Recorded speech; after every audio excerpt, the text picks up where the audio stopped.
as Joseph mentioned, civility is important in Iowa. What can your campaign do to promote civil discourse? So the question, if y'all didn't hear about civil discourse, look, I think that two things are true. One, I think you want a contested election where people honestly debate their ideas and policies, and they stand up and say, I'm for this, the other person's for this. That's what you want. This is an important election.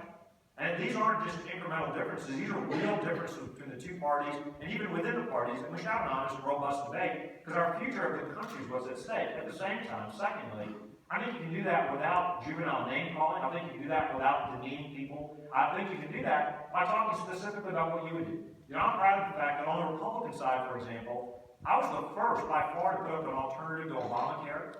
And I'm still the only one with an alternative that doesn't create a new entitlement program. We've offered more detailed policy plans than the other candidates. And I think you can make this debate about our experiences, our policies, our ideas, our vision for America.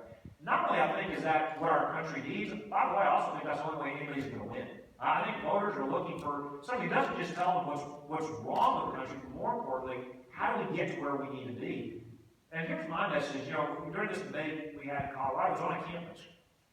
And my message to a lot of those college students was, you know, for as long as you live, you haven't seen a robust economy. You haven't seen what America can be. You should be looking for a leader that's going to tell you how are we going to fulfill our potential so you can have that American dream that your parents described, your parents enjoyed.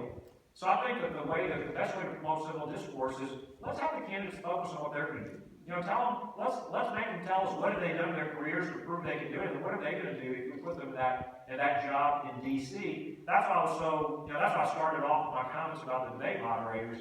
I mean, I know that the mainstream media, they love the gotcha questions. They love to try to get people to do these silly attacks on each other.